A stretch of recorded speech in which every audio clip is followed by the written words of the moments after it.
السلام عليكم ورحمة الله وبركاته، حبايب قلبي طلاب سنة تانية إعدادي. أهلا وسهلا بكم أبطال، يا رب كلكم تكونوا بخير وبصحة وبسلام وبأمان. النهارده إن شاء الله معانا فيديو مهم جدا، الفيديو بنشرح فيه الأدب بقى الستوري اللي موجودة معانا اللي هي ليتل وومن. ما تنساش لو أنت مش مشترك على القناة لازم تشترك علشان يوصل لك الفيديوهات والمراجعات النهائية البوم، وأي طالب محتاج يشترك معانا في المراجعات النهائية محتاج يسمع شرح تفصيلي للدروس يقدر يبعت لنا رساله على الواتساب نبعت له كل الحاجات اللي هو محتاجها ان شاء رب العالمين. تمام. عاملين عرض لطيف جدا، العرض دوت حاجه بسيطه خالص تقدر من خلالها انك تلم المنهج كامل باذن الله، يعني في شغل يوم تقريبا، خلاص اقل من يوم. المهم خلينا نبدا على بركه الله. القصه اللي يعني الادب ليتل وومن فيها واحده اسمها لويس ماي الكوت، باي لويس ماي الكوت. تعالى كده يا اصدقائنا نشوف الكلام بيقول ايه. قال لك الاوذر المؤلفه بتاعتنا يا جماعه اللي هي لويس ماي اتولدت في امريكا سنه 1832، وقال لك اسرتها كانت اسره فقيره مش معاهم فلوس، وكمان هي كانت بتدرس، وايضا هي يعني اشتغلت وظائف كتير مختلفه، وفي الاول اشتغلت كتيتشر كمدرسه، وفي الاخر هي كتبت الروايه بتاعتنا اللي هي ليتل وومن اللي هي سنه 1860. طبعا البنت دي كانت موجوده ساعه السيفل الحرب الاهليه في امريكا، وفي الوقت ده يا جماعه الانسان الكاتب لما بيجي يكتب حاجه بيكتب حاجه هو مر بيها، حاجه عدت عليه، فده بيخلي يعني تحس ان هي في الاخر كده كتبت عن نفسها في الاخر. طيب قال لك الحبكه والزمان الكلام ده كان موجود اثناء السيفل وور اللي هي الحرب الاهليه في امريكا في فتره سنه اللي هو 1816، فتره 1860 في الفتره دي. تمام. المهم البنت ديت كانت او الروايه حصلت في مدينه اسمها كونكورد. طبعا الروايه دي متالفه لكن احنا بنتكلم ان هي تقريبا شبه روايتها الحقيقيه. المهم موجوده في كونكورد، دي بلد في امريكا موجوده.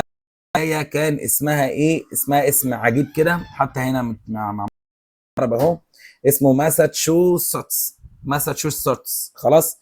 بغض النظر مش هتفرق. تمام. المهم يعني دي بلد صغيره كانت موجوده في الولايات المتحده الامريكيه، وخد بالك كل دي مقدمه، المقدمه دي انت مش محتاج عنها حاجه، انت بس يعني لك مقدمه. خلاص. طيب قال لك ايه بقى؟ قال لك ان هي البنت دي واجهت السكنس، الضعف والمرض والسادنس والحزن. خلاص. واجواء القصه كانت عائليه كده وفيها امل رغم ان الاسره كانت فقيره، وبيظهر في القصه قوه الحب واللطف والعمل الجاد في الاوقات. ده الفكره. طيب نبدا يا اولاد بالسمري بتاعنا. ما طبعا عندنا عشان برضو الناس تكون فاهمه احنا لازم نعرف البدايات بتاعتنا، انا يهمني التكست مش السمري. السمري ده بيلخص الحكايه بس. تعالى بينا نقول الكاركتر، الشخصيات. اول حاجه معانا ميج مارش. ميج مارش دي الاولدست سيستر، she's kind gentle and dreams having happy and comfort. هي البنت الاخت الكبرى ولطيفه وبتحلم ان هي يكون عندها اسره سعيده ومنزل مريح. طيب قال لك كمان جو مارش. طب مين بقى جو مارش ده يا سيدي؟ قال لك جو مارش ده اللي هي الاخت الثانيه، the second sister and the novel's main heroine، يعني البطله الروايه الرئيسيه، ودي كانت مستقله وجريئه وبتحب الكتابه.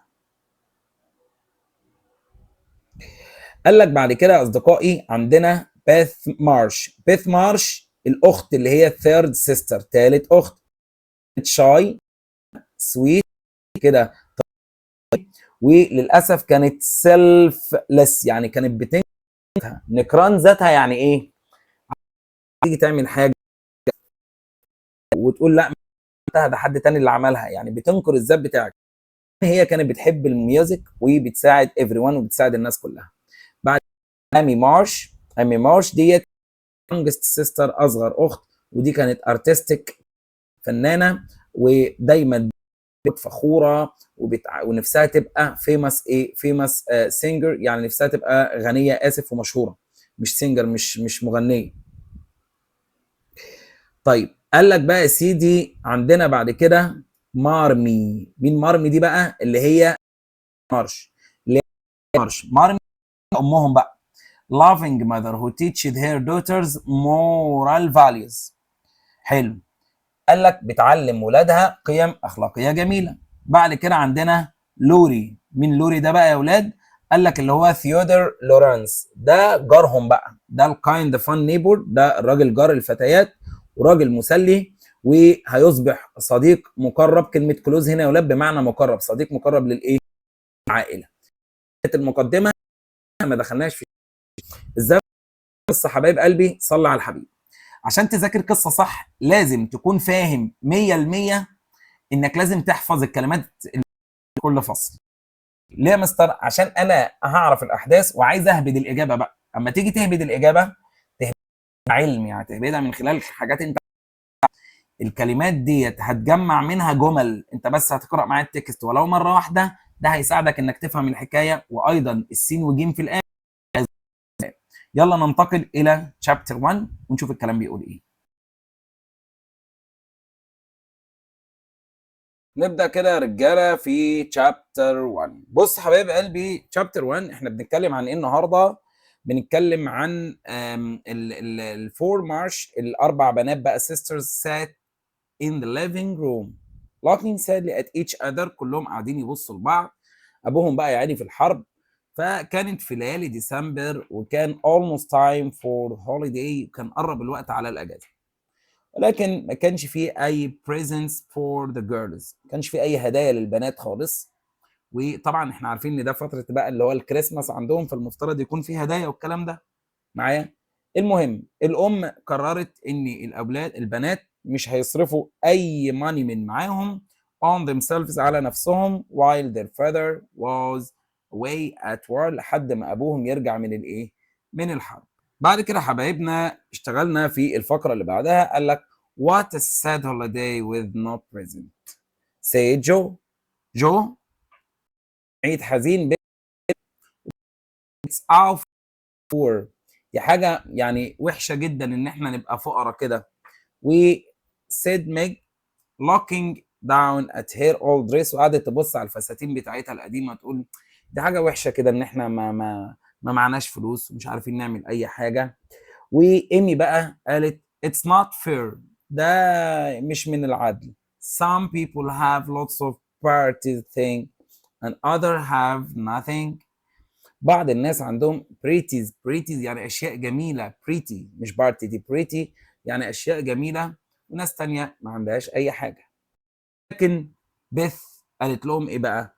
don't forget have our father and mother and each other. ما تنسوش ان احنا عندنا اب وام واحنا برضو مع بعضينا. خلاص طبعا انت لو اختك بقى قالت لك كده ولا اختك قالت لك كده، تقول لها ما تغوري في داهيه، اعمل لك ايه دلوقتي؟ ماشي. ربنا يخليكم لبعض يا ولاد. بعد كده انا معايا هنا فيروز قاعده بتضحك، لو انتوا شايفينها اهي، دي فيروز. اسكتي اسكتي. المهم the four girls felt good when they heard. الاربع بنات حسوا بالراحه لما سمعوا الكلمات ديت، ولكن all of them had the same thought. there wasn't there. كلهم عندهم بابا.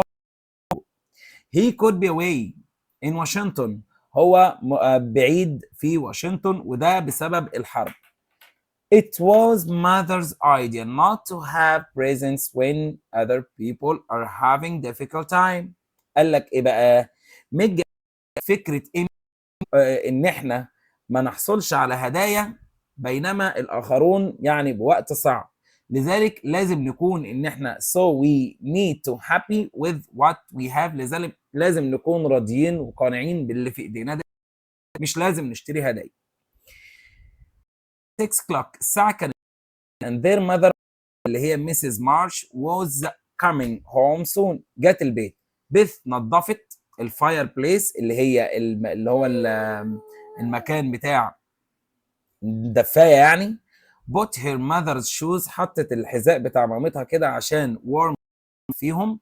sister looked at the old worn shoes، الاخت قعدت تبص للحذاء القديم البالي التعبان، وقالت let's buy، ايه رايكم نشتري present for mothers instead for ourselves؟ ايه رايكم نشتري حذاء جديد لماما بدل ما نشتري لنفسنا؟ هم السيسترز كلهم قالوا دي فكره حلوه جدا، وthey made plans ان هم يروحوا shopping the next day for different things they knew their mother needed. وراحوا وعارفين الحاجة اللي أمهم إيه نفسها فيها. المهم when their mother arrived home أو the evening she had good news. جالها أخبار كويسة. wonderful surprise for you. قالت لها أنا عندي surprise ليك. a letter جو قالت letter يعني قالت رسالة كده. هوري عاش أبي. قالت بابتسامة it's nice long letter with a special message for your girls. كانت رسالة طويلة وبها كلمات خاصة موجهة لكل الفتيات. ديكم يا بناتي. الجيرلز were excited. كانوا فرحانين. قعدت على التيبل set the table يعني set the table جهزت المائدة الترابيزة. جو got chairs جابت الكراسي وبيث carried from the kitchen. بيث جابت الأكل من الكيتشن. till Amy sat with her mother and gave instruction. وإيمي الصغيرة قعدت جنب مامتها وابتدت تديها التعليمات. قالت لها بعد السابر، قالت لها بعد العشاء ماما the sisters sat around their mother while she read the letters. قعدوا وهي بتقرأ الليتر الخطاب. Their father didn't talk. أبوها ما بيتكلمش عن ال difficult times he was having. ما اتكلمش أبدا عن الأوقات الصعبة اللي هو قابلها. The letters was full of cheerful stories. بيحكي دايما حكايات cheerful حاجات مبهجة عن الحياة في واشنطن. His words were full of hope. وكلماته كلها كانت مليانة بالحب بالأمل. I want you to be near him and help. أنا أريدكم إن أنتوا تكونوا معاه وتساعدوه. But of course she knew she couldn't. بس هم عارفين إن هم مش هيقدروا يعملوا كده. في نهاية الخطاب he wrote about his daughters. كتب عن بناته وقال إيه بقى؟ tell them every day. قول لهم إن أنا بفكر فيهم كل يوم. A day is long time to wait. السنة الير سنة مدة طويلة. But while we wait we can all work hard. بس بينما احنا منتظرين يمكننا جميعا ان نعمل بجد. I know they are loving children. انا عارف ان هم بيحبوا يعني بيحبوا البنات جميلة وبيحبوكي وبيساعدوك. وانا فخور جدا جدا ببناتي. I'm so proud of my little women. انا فخور جدا جدا بالليتل وومن بتوعي بالبنات الصغيرين بتوعي. ده بقى كان تلخيص حضراتكم الاسئله دي مره واحده. وزي ما قلت لكم هنزل لكم الكلام ده كله على التليجرام. ودي ايضا الاسئله. نبدا على بركه الله في شابتر 2. شابتر 2 يا اولاد بيقول لك for the new year. في احداث بقى اللي هو الكريسماس النيو يير. ميج وجو الاثنين الاخوات دول the two eldest sisters received an invitation to a party. جالهم حفله دعوه الحفله. Look Joe, we have note of invitation from Mrs. Gardiner for جاي لنا من مسز اسمها السيدة جاردينر أو دعوة. المهم suddenly she looked worried. فجأة هي ابتدت تحس إن هي بالقلق. تمام. طيب بدأ عليها القلق كده. رحنا الحفلة. احنا we will need هنحتاج dresses جديدة gloves وقفازات اللي هي الجوانتي بقى اللبس جميل. قفازات الحاجات الراقيه الشيك قوي دي مش اللي احنا بنشوفه. المهم we can't buy مش هنعرف نشتري. فميج our dresses look nice. قالت لها الفساتين القديمه بتاعتنا ولكن is burned the back because I stood too close to the fire. ولكن جو قالت مصيبه. قالت فستاني محروق يعني من ورا كده عشان كنت واقفه قريبه من النار. خلاص. فميج قالت لها يعني على قد ما تقدري خليكي قاعده بحيث ان ما يظهرش الايه الحرق اللي في ظهر الفستان وما يعني ما يبانش يعني. المهم في الايفنينج اللي بعده the two younger sisters helped. ساعدوا ميج وجو ان هم يجهزوا اخواتهم الصغيرين. جهزوهم بقى. I'll make you hair pretty ميج. قالت لها انا هعمل لك شعرك. She used hot iron. استخدمت الايرون اللي هي المكوه بتاعت الشعر. curl her sister's hair. what strange smell. فبتقول لها الريحه دي، الريحه no my hair is burned. شعري اتحرق. I can't go to the party now. اروح. قالت لها ما تقلقيش، والله اكنهم بيحكوا بالظبط، ما تقلقيش انا هظبطهولك، انا هظبط لك الحكايه. المهم قالت لها I can fix it. في الاخر الجيرلز were ready، البنات بقوا ايه؟ جاهزين. المهم في البارتي ميج chatted to other girls، قعدت تتكلم مع وجلت باك ذا وول، واقفه كده قدام الحيطه عشان ما الفستان محروق من ورا. she didn't enjoy، ما استمتعتش، وما استمتعتش كمان chatting ان هي تتكلم مع البنات. بعد كده wanting to be alone، عايزه تفضل لوحدها. جو found her way from، لقت مكان بعيد كده عن قعدت و look around what they were and was very surprised to see young man sitting there quietly. شافت شاب صغير قاعد هناك بهدوء. I'm sorry، قالت له I'm sorry I don't know many people at the party and I'm shy. انا ما اعرفش ناس كتير هنا وانا مكسوفه كده شويه. قال لها me too. My name is Lori. Please stay. اسمي لوري، خليكي قاعده. I think I know you. اعتقد انا عارفك. انا عارفاك. You live near us don't you؟ انت عايش قريب مننا صح؟ ساكن قريب مننا. Yes, I live with my grandmother in big house next to yours.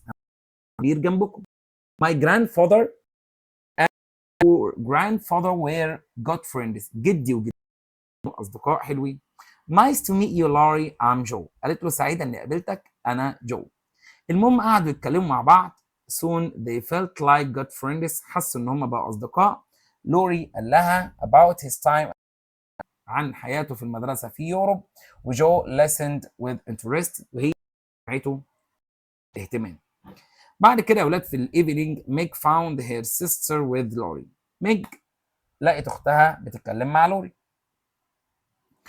قال لك بعد كده يا اولاد اني there you are. انت جو my foot hurts from dancing in my، رجلي وجعتني في الرأس. I can't walk far، ما بقتش قادرة. How will home، هنروح البيت ازاي؟ We can't get carriage، مش هنعرف نركب كارج اللي هي العربة، اللي هي العربية بحنطور يا ولاد.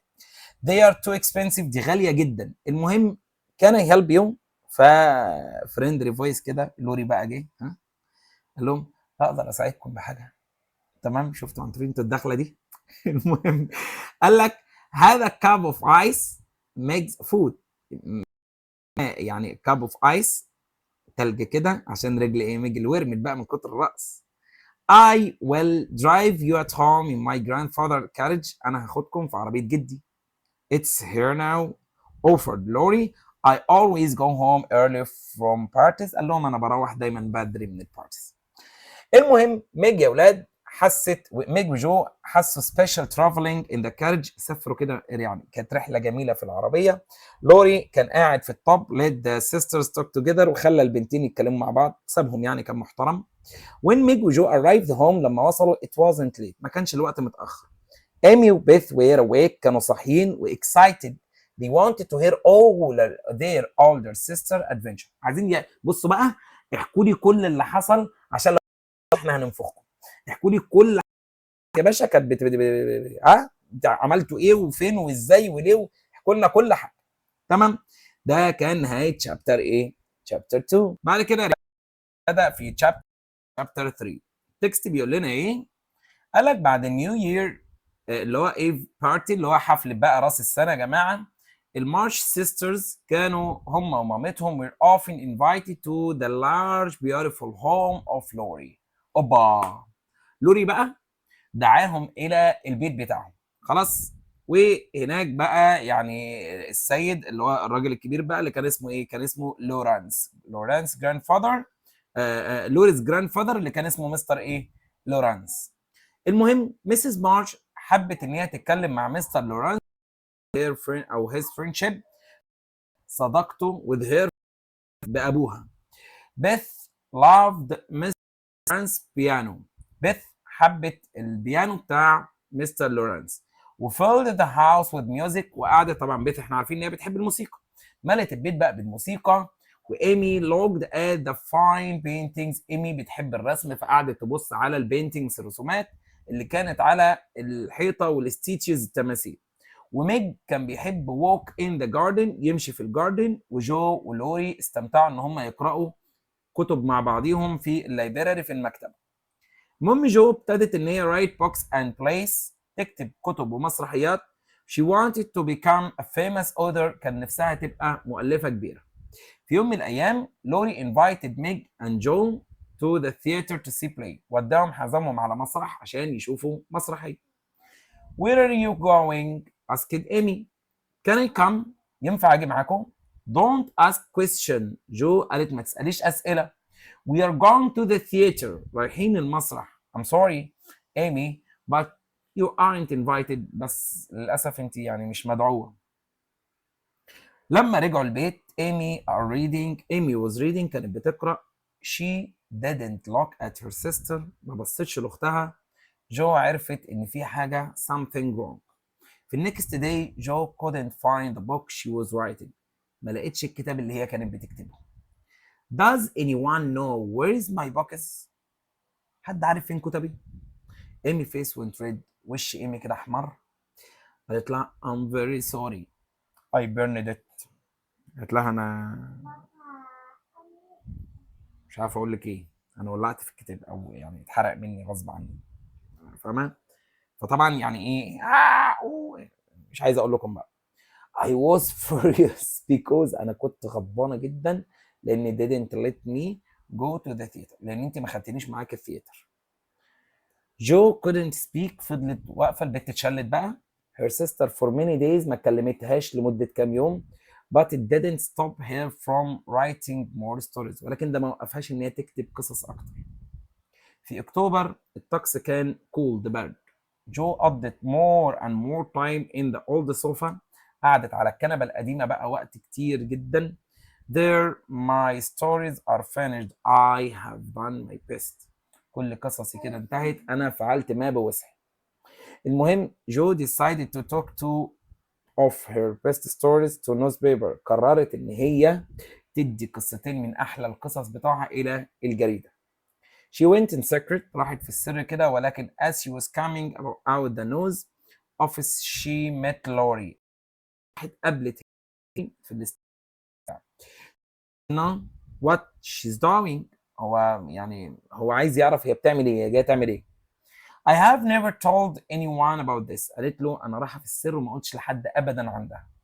I don't want my sister to do disappointed، مش عايزه اختي تبقى محبطه if the paper doesn't like my stories، انا يعني مش عايزه احس ان بالاحباط والخيبه لو ما عجبتش، لو النيوز بيبر الجريده ما عجبتش بالقصص.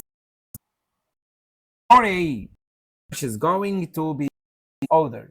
اوبا، قال لها الانسه مارش هتبقى كاتبه مشهوره.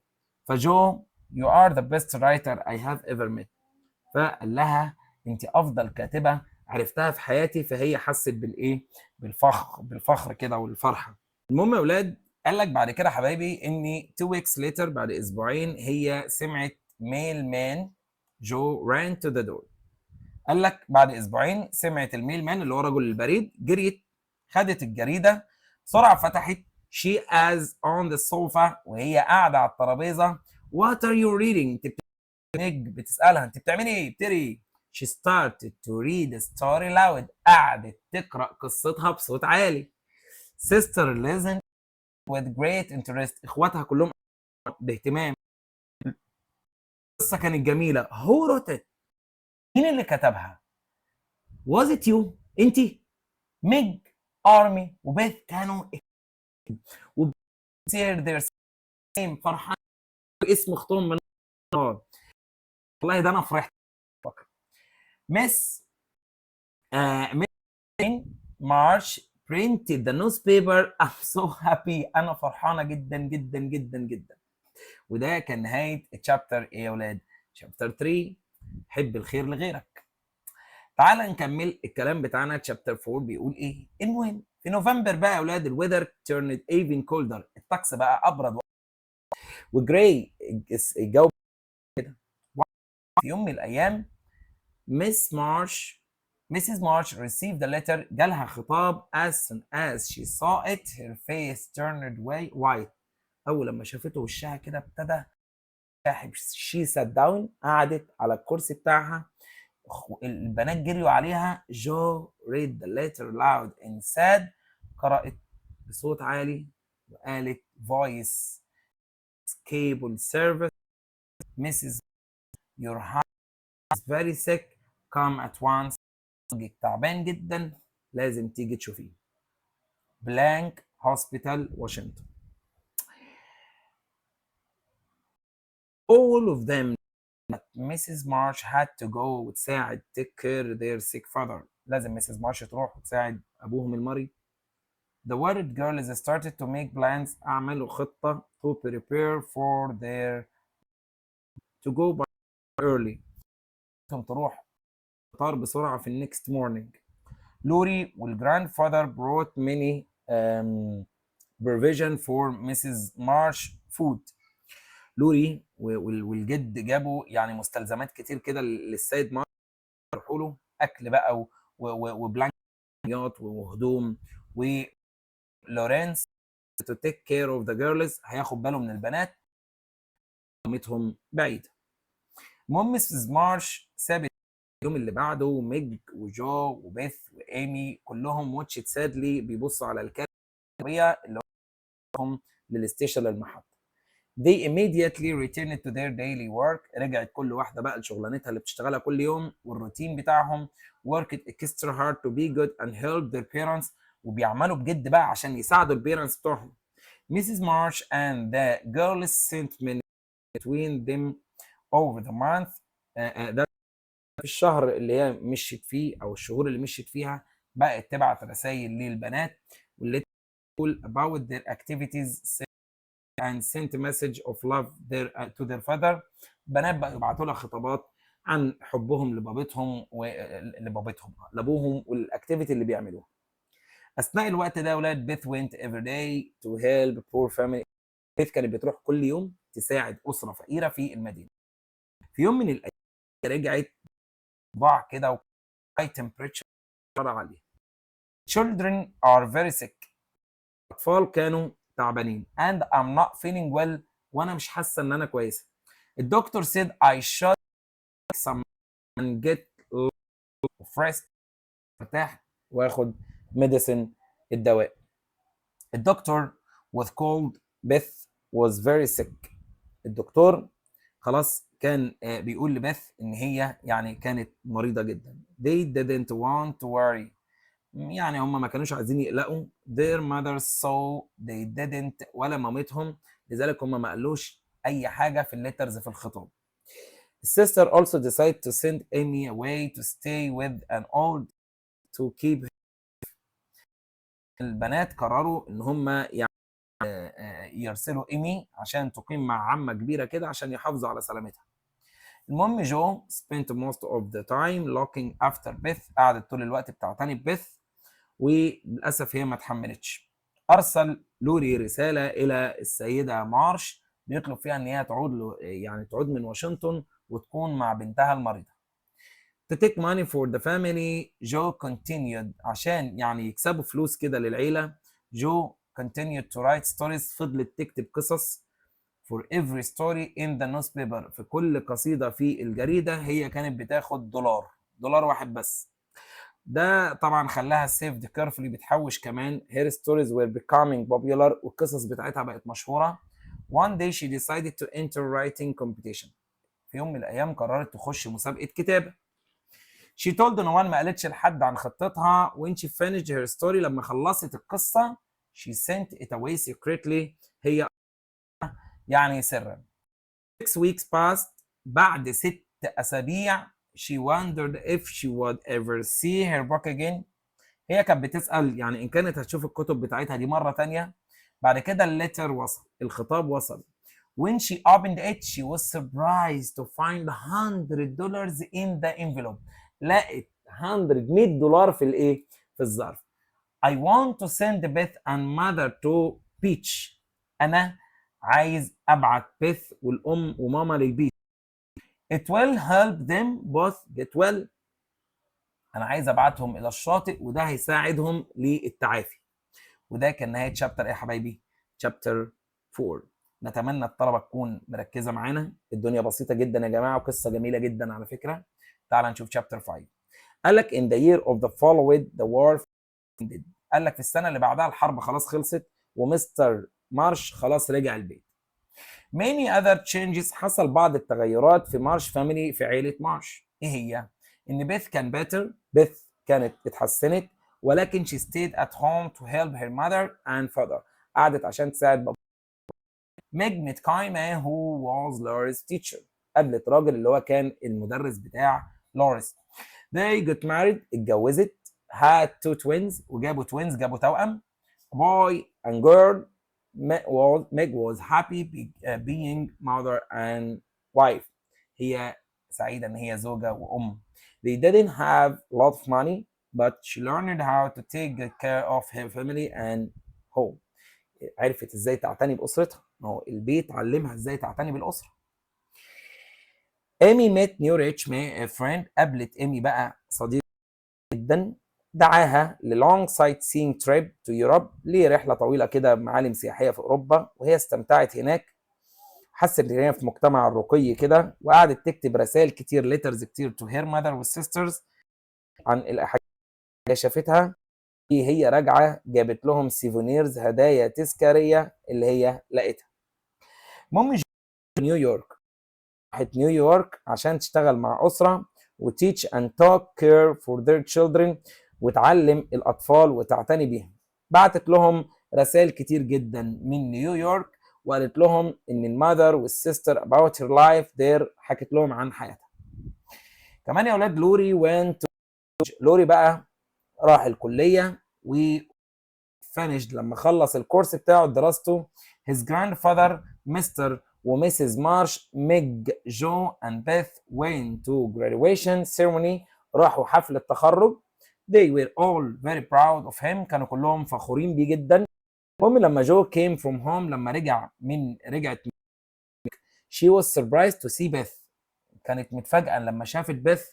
she was very thin رفيعة قوي كده ووايت مبيضة يعني شاحبة كده. عرفت ان اختها كانت sick again تعبت تاني. why didn't you Beth help you. انا لازم اساعدك. قالت لها جو dear I'm glad you know. انا سعيدة انك عارفة. I have tried to tell you but I couldn't. حاولت كتير قوي ان انا اقول لك بس ما عرفتش. Beth said felt stronger. حست ان هي اقوى دلوقتي لما جو there. لما هي كانت جو بجانبها. الفقرة اللي هي بيقول لك